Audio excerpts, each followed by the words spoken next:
በዝምታ መጸለይ ያለውን ኃይል ታውቃላችሁ? አንዳንዴ ቃላት ያልቃሉ። ሕይወት ማዕበሏን አበርትታ ተስፋ መቁረጥ ደጃፍህ ላይ ቆሞ የምትናገረው ሲጠፋህ ምን ታደርጋለህ? ዛሬ የምነግራችሁ ምስጢር ቅዱሳን አባቶቻችን ያሳዩን የብዙ ሰዎችን ሕይወት የቀየረ የብዙዎችን እንባ በዝምታ ያበሰነ እናንተም ጋር ትልቅ ለውጥ የሚያመጣ መንፈሳዊ መሳሪያ ነው። ጸሎት ማለት የግድ በቃላት የታጀበ ንግግር ብቻ አይደለም። ጸሎት ማለት በፈጣሪ ፊት በመንፈስ መገኘት ማለት ነው። ልብህ ከፈጣሪ ጋር ያለ ቃላት የሚነጋገርበትን ያንን ጥልቅና ድብቅ ኃይል ዛሬ አብረን እንመለከታለን። እስከ መጨረሻው አብራችሁን ቆዩ። ምክንያቱም ይህ ቪዲዮ ከአምላክ ዘንድ መፍትሄ ለምትፈልገው ነፍሳችን የሚሰጠው ፋይዳ ከምትገምቱት በላይ ከፍ ያለ ነው። ውድ የክርስቶስ ቤተሰቦች፣ ብዙ ጊዜ ጸሎት ሲባል ረጅም ቃላትን መደርደር፣ ድምፅን ከፍ አድርጎ መጮህ ወይም ደግሞ መጽሐፍትን ማገላበጥ ብቻ ይመስለናል። በእርግጥ እነዚህ ሁሉ ሥርዓቶቻችንና ውበቶቻችን ናቸው። ነገር ግን በፈተና ነፍስህ ዝላለች፣ ልብህ ተሰብሯል፣ ቃላት ደግሞ ከአንደበትህ መውጣት አቅቷቸዋል። በዚህ ሰዓት ምን ታደርጋለህ?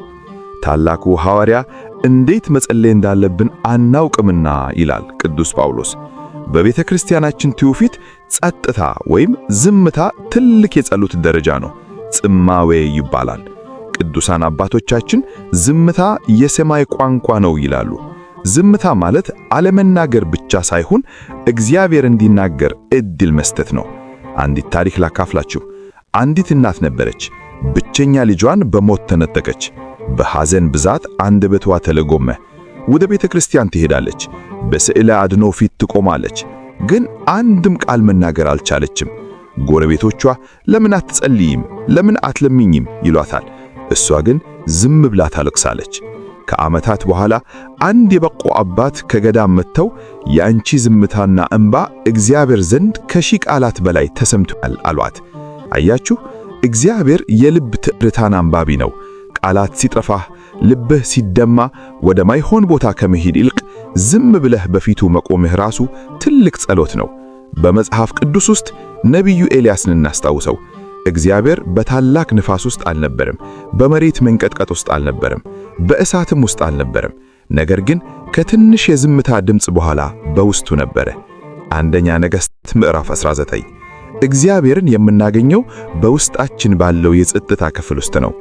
በስነ ልቦናው ዓለም ማይንድፉልነስ ወይም የውስጥ ሰላም የሚሉት ጽንሰ ሐሳብ እኛ ኦርቶዶክሳውያን ለዘመናት ተመስጦ ስንለው የኖርነው ነው። በዝምታ ውስጥ ስንሆን አእምሮአችን ይረጋጋል፣ የጭንቀት ሆርሞኖች ይቀንሳሉ፣ ትኩረታችንም ይሰበሰባል። ዝም ብለህ ስትጸልይ አእምሮህ ከዓለም ጫጫታ ይወጣና ወደ ፈጣሪው ማረፊያ ይገባል። ይህ ለጤናህም፣ ለውሳኔ ሰጪነትህም፣ ለሰላምህም ወሳኝ ነው። የቤተ ክርስቲያን ሊቃውንት እንደሚመክሩት ዝምታ የነፍስ መስታወት ነው። በዝምታ ውስጥ ስትሆን ማንነትህን ታያለህ፣ ድካምህን ታውጋለህ፣ የእግዚአብሔርን ታላቅነት ትረዳለህ። ዝም በሉና እኔ አምላክ እንደሆንኩ ወቁ የሚለው ቃል መሰረታችን ነው። ማወቅ የሚመጣው ከዝምታ በኋላ ነው። አንድ በንግድ ሥራው ከስሮ ተስፋ የቆረጠ ወጣት ነበረ። ዕዳው በዝቶበት ቤተሰቡ ተበታተነ። ሊያጠፋው የማይችለው ጭንቀት ውስጥ ወደቀ። ወደ አንዲት ጥንታዊ ገዳም ሄዶ ለአንድ አባት ችግሩን ሊነግራቸው ፈለገ። አባቱ ግን አንድ ነገር ብቻ አዘዙት። ልጄ በየቀኑ ለ20 ደቂቃ በቤተ ክርስቲያኑ ቅጽር ውስጥ ዝም ብለህ ተቀመጥ። ምንም እንዳትናገር፣ ጥያቄም አታቀርብ፣ ብቻ ዝም ብለህ ተቀመጥ አሉት። በመጀመሪያ ላይ ከበደው፣ ሐሳቡ ይበታተን ነበር። ነገር ግን ከሳምንት በኋላ በዚያ ዝምታ ውስጥ መፍትሄዎች በልቡናው መመላለስ ጀመሩ። ጭንቀቱ በሰላም ተተካ። ዝምታው የፈጣሪን ድምፅ እንዲሰማው ረዳው። በመጨረሻ መፍትሄ ካገኘ በኋላ ቃላት አጥቼ ሳይሆን ፈጣሪን መስማት አክቶ ይኖረዋል በማለት ምስክርነቱን ሰጠው። ታዲያ እንዴት ነው በዝምታ መጸለይ የምንችለው? የመጀመሪያው ቦታና ጊዜ መምረጥ። ማንም አይረብሻችሁ፣ ስልካችሁ የጠፋበት ጸጥ ያለ ቦታ ምረጡ። ሁለተኛው አካልን ማርገብ።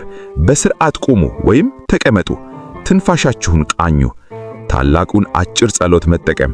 የዳዊት ልጅ ጌታ ኢየሱስ ክርስቶስ ሆይ ማረኝ የሚለውን አጭር ቃል በልባችሁ ያመላለሳችሁ ወደ ጥልቁ ዝምታ ግቡ። በመጨረሻም መመሰጥ ወይም ፎከስ ማድረግ። ሐሳባችሁ ሲበታተን ወደ እግዚአብሔር መገኘት በዝግላ መልሱት። አባ መቃርስ እንዴት መጸለይ ያለብን ተብለው ሲጠየቁ ብዙ መናገር አያስፈልግም። እጆቻችሁን ዘርጉና ጌታ ሆይ እንደወደድክና እንደፈቀድክ ማረኝ በሉ ብለዋል። አያችሁ፣ ጸሎት ጥበብ ሳይሆን ፍቅር ነው። ተወዳጆች፣ በምንም ይሁን በምን ተስፋ አትቁረጡ። ቃላት ስለጠፉባችሁ ጸሎታችሁ አልተሰማም ማለት አይደለም። ይልቁንም ያ የልባችሁ ዝምታ፣ ያ ንጹሕ እንባችሁ፣ ያ በፈጣሪ ፊት ምንም የለኝም ብላችሁ የቆማችሁት መቆም ትልቁ መስዋዕት ነው። እግዚአብሔር ልጄ ሆይ ልብህን ስጠኝ ነው ያለው። ልጄ ሆይ ቃላትን አከማች አላለም። ይህንን መንፈሳዊ ልምምድ ዛሬውኑ ጀምሩት። በቀን ውስጥ ጥቂት ደቂቃዎችን ለዝምታ ስጡ። ያኔ በሕይወታችሁ ላይ የሚመጣውን ሰላም፣ የምታገኙትን ጥንካሬ፣ የምትሰሙትን የፈጣሪን ድምፅ ታያላችሁ። ሕይወታችሁ ይቀየራል፣ ጭንቀታችሁ ይበናል፣ ተስፋችሁም ይታደሳል። ይህ ትምህርት ለሌሎችም ወንድምና እህቶቻችሁ እንዲደርስ ቪዲዮውን ላይክ በማድረግና ለምትወዷቸው በማጋራት የበጎነት ድርሻችሁን ተወጡ። ልዑል እግዚአብሔር ሆይ በጭንቀታችን ጊዜ መተጊያ፣ በውሃ ጥማታችን ጊዜ የሕይወት ምንጭ ስለሆንክ እናመሰግንሃለን።